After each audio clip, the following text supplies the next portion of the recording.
झगड़े हैं, गलाटे हैं, संक्लेश हैं, कलह है, मानसिक अशांति है, उसे कहते हैं संसार ताप। उस संसार ताप का नाश करने के लिए मैं भगवान के चरणों में चंदन चढ़ाता हूं। कौन सा द्रव्य कहां चढ़ाना चाहिए, यह भी एक बात है। कौन सा द्रव्य कहां चढ़ाना, तो जब जल की धारा करते हैं तो भगवान के चरणों पर जल की धारा की जाती है। चंदन जब चढ़ाते हैं तो भगवान के चरणों पर चंदन चढ़ाया जाता है। अक्षत जब भी चढ़ाते हैं तो भगवान के सामने चढ़ाते हैं, भगवान के चरणों पे नहीं चढ़ाते। अक्षत एली एरिसबेकु भगवान के सामने। कई लोग भगवान के हाथ में ही चावल रख देते हैं, ऐसा नहीं। हर द्रव्य का अपना स्थान है, उस स्थान के अनुसार ही चढ़ाना चाहिए। चंदन भगवान के चरणों में चढ़ाया जाता है। कहां पे? पाद चरण कमलगळल्लि जिनेंद्ररा चंदन इरिसलागुत्तदे। चंदन का गुण है शीतलता, सुगंधता, ये चंदन का गुण है। और भगवान के अंदर भी यही गुण है।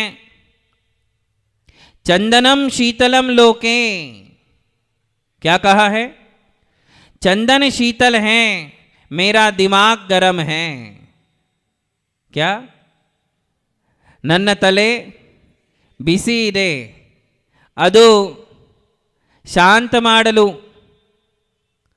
ತಂಪು ಮಾಡಲು, ತಣ್ಣಾಗಲು ನಾನು जिनेंद्रರ पादದ कमलಗಳಲ್ಲಿ चंदनವನ್ನು एरिसुत्तेने। मैं भगवान के चरणों पर चंदन चढ़ाता हूं जिससे मेरे दिल और दिमाग की अशांति और गर्मी शांत हो जाए। जल में भी शीतलता है, चंदन में भी शीतलता है। इसलिए जब जल चढ़ाते हैं तो शीतल जल चढ़ाया जाता है। कौन सा जल? दुराव नम्र सुरनाथ किरीट कोटि संलग्न रत्न किरण छवि दूसरांग्रिम प्रस्वेर ताप मल मुक्त, ताप मुक्त जल चढ़ाना चाहिए। शीतई अच्छा अच्छई, क्या बोलते हैं आप? अच्छा अच्छई रपि शीतलई सुमधुरई। हाँ, शीतल जल। कैसा जल होना चाहिए? आज मंदिरों में गर्म पानी चढ़ाया जाता है, मंदिरों में भगवान का गर्म पानी से अभिषेक किया जाता है। ये कितनी बड़ी मूर्खता है, जरा विचार करें। भगवान का गर्म पानी से अभिषेक करोगे तो तुम्हारा दिमाग कभी शांत नहीं होगा। ध्यान रखे, जल का स्वभाव निर्मल है, शीतल है, शांत है। बड़ा सुंदर भजन है।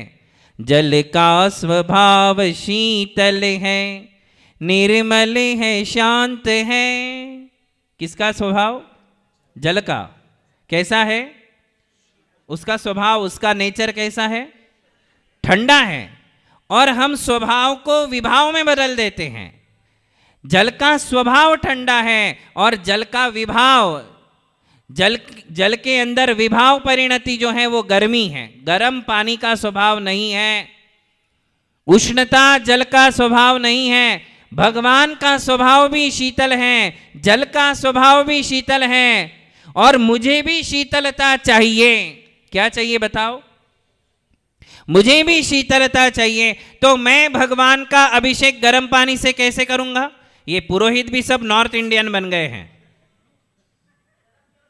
साउथ इंडियन पद्धति इतनी बढ़िया है और आप लोग अपनी पद्धतियों को भूल जाते हो, अपनी पद्धतियों को छोड़ देते हो, किसी के कहने में आ जाते हो।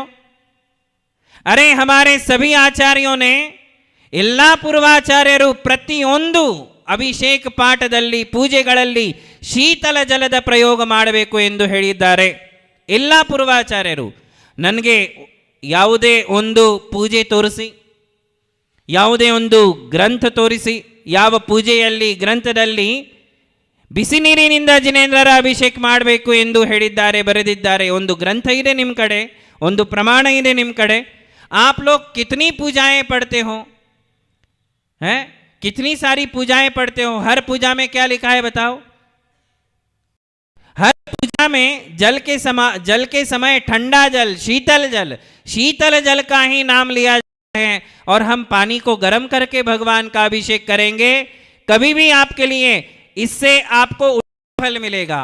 घरों में अशांति बढ़ेगी, आपके दिल और दिमाग में आकुलता, अशांति, गर्मी बढ़ेगी. भगवान का अभिषेक गर्म पानी से, विकार युक्त जल से, विभाव जल से हम भगवान का अभिषेक करेंगे. भगवान स्वयं ठंडे हैं, तुम भगवान का दिमाग गर्म करोगे हैं? भगवान ने तो शीतलता प्राप्त कर ली, तुम भगवान को, खुद तो गर्म हो, भगवान को भी गर्म करते हो. इससे आपके लिए कभी शांति नहीं मिलेगी. इसलिए हमेशा ध्यान रखना. पूज्यपाद आचार्य श्री का काव्य पढ़ता हूं, सुनो. प्रत्यग्रतारतर मौक्तिक चूर्ण वर्ण भृंगार नाल मुख निर्गत चारुधारै शीतै सुगंधिभिरतीव जलैर्जिनेन्द्र बिंबोत्सवे स्नपनमेश समारभेहಂ. ಪೂಜ್ಯಪಾದಾಚಾರ್ಯರು ಹೇಳಿದ್ದಾರೆ, ಶೀತೈ ಸುಗಂಧಿಭಿರತೀವ. ಶೀತೈ ಅಂದರೆ ಶೀತಲ ಜಲದಿಂದ ನಾನು ಅಭಿಷೇಕ ಮಾಡುತ್ತೇನೆ.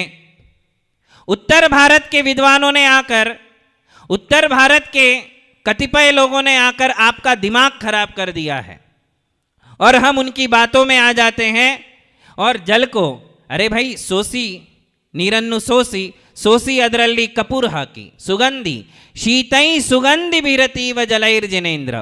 ಶೀತಲ ಮತ್ತು ಸುಗಂಧ ಜಲದಿಂದ ಅಭಿಷೇಕ ಮಾಡಲಾಗುತ್ತದೆ.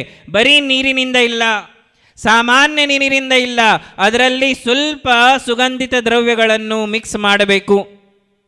ಮತ್ತು ಅದು ಮಾಡಿದರೆ ಅದು ಪ್ರಾಸುಕವಾಗಿ ಇರುತ್ತದೆ, ಅದು ಯಾವಾಗಲೂ ಅಪ್ರಾಸುಕ್ ಆಗುವುದಿಲ್ಲ.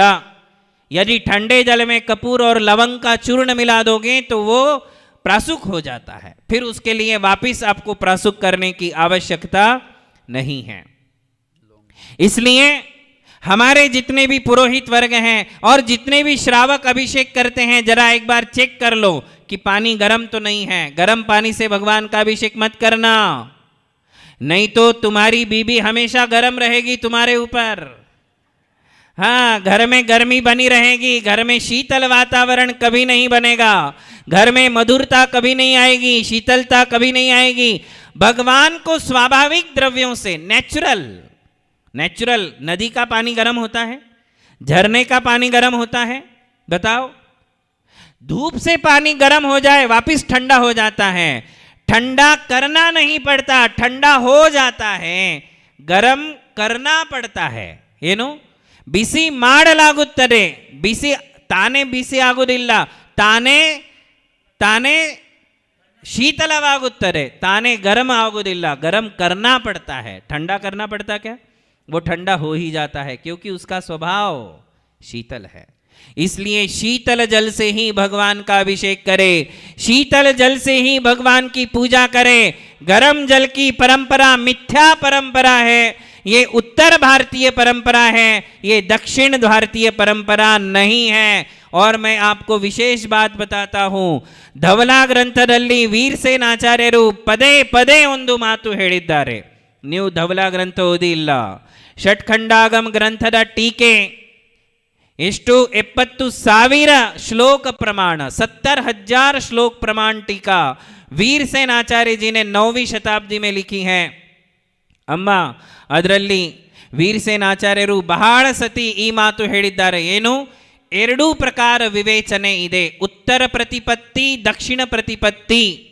ಅದರಲ್ಲಿ ಅವರು ಹೇಳುತ್ತಾರೆ, ಯಾವಾಗಲೂ ದಕ್ಷಿಣ ಪ್ರತಿಪತ್ತಿ ಭಗವಾನ್ ಮಹಾವೀರರ ಮೂಲ ವಿವೇಚನವಿದೆ. इस बात को बार बार वीरसेन स्वामी ने कहा है कि दक्षिण प्रतिपत्ति शुद्ध है. इसलिए अपने आप को आप अशुद्ध ना समझे, अपने आप को अज्ञानी ना समझे. दक्षिण भारत में जो होता आया है वो बिल्कुल परफेक्ट परंपरा है. और उसमें एक परंपरा ये भी है कि भगवान का शीतल जल से ही अभिषेक किया जाता है. पूरे इंडिया में शीतल जल से ही होता था. 17वीं शताब्दी के बाद पंडितों का उदय हुआ और पंडितों ने हमारी समाज को खराब किया कि ठंडे पानी से नहीं, गर्म पानी से अभिषेक करो। आई बात समझ में? इसलिए ठंडे जल से जन्म जरा मृत्यु विनाशनाय जलम निर्वपामि स्वाहा, ठंडे ही पानी से हमारे लिए अभिषेक करना चाहिए। धर्म स्नेही बंधुओं, पानी जब बॉईल होता है ना, गरम गरम, उसमें अपना चेहरा नहीं दिखता है। दिखता है क्या? देखो, एक आध बार देखो, भगोनी में अच्छा गरम करो पानी को, उसमें देखो आपको अपना चेहरा नहीं दिखेगा। चेहरा किस में दिखेगा? ठंडे पानी में ही हमारे लिए चेहरा दिखता है। ऐसे ही भगवान ठंडे हैं, इसलिए उसमें हमें अपने आत्मा का स्वरूप नजर आता है। जो गर्म लोग होते हैं उनमें आत्मा का स्वरूप नजर नहीं आता है। ಆತ್ಮದರ್ಶನ್ ಜಿನದರ್ಶನ್ ಇದು ಯಾವಾಗಲೂ शीतलತೆಯಲ್ಲಿ ಆಗುತ್ತದೆ, शीतल स्वभाव। चंदनम निर्वपामि स्वाहा, चंदन का स्वभाव भी कैसा है? शीतल है। चंदन को भी गर्म कर दो गैस पे रख के। पानी गर्म करते हो, चंदन क्यों नहीं गर्म करते? करते क्या? नहीं, चंदन शीतल है। चंदनम शीतलम लोके, और वो अपनी शीतलता को कभी भी नहीं छोड़ता। जब हमारे शरीर में गर्मी होती है तो चंदन का लेप लगाया जाता है। लगाते ना, माथे पर चंदन का लेप, हाथों में चंदन का लेप, पांवों पे चंदन का लेप, क्योंकि चंदन शीतल है। और चंदन सुगंधित है। कैसा है? सुगंधित है। चंदन कभी अपनी सुगंधि नहीं छोड़ता। घृष्टम घृष्टम पुनरपि न किम चंदनम चारु गंधम। ಏನು ಹೇಳಿದ್ದಾರೆ? ನೀವು ಚಂದನಕ್ಕೆ, ಚಂದನದು ಮರ ಇರುತ್ತದೆ, ಆ ಮರಕ್ಕೆ ನೀವು ಕಟ್ ಮಾಡಿದರೆ, क्या बोलते, तोड़ दिया तो भी तोड़ दिया, ಕತ್ತರಿಸಿದರೆ ಅದು ಸುಗಂಧಿ ಬಿಡುವುದಿಲ್ಲ। चंदन को काट दो, चंदन का चूर्ण बना दो, चंदन को जला दो, तो भी वो अपनी सुगंधि का त्याग नहीं करता है। क्या सीखना है? क्या सीखना है? जिस प्रकार चंदन कभी अपनी किसी भी परिस्थिति में अपने गुण को नहीं त्यागता है। चंदन के पीस बना दो, चंदन का चूर्ण कर दो, चंदन को घिस दो।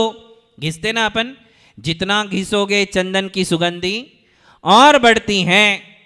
तो क्या क्या करते? चंदन को काटते हैं, चंदन का चूर्ण बनाते हैं, चंदन को घिस देते हैं, चंदन को आग लगा देते, जला देते हैं, तो भी चंदन अपनी सुगंधि का त्याग नहीं करता। हे भगवान, मुझे भी ऐसे ही गुण की प्राप्ति हो। कौन से गुण की प्राप्ति हो? कि किसी भी परिस्थिति में मैं अपने स्वभाव को ना छोड़ूं।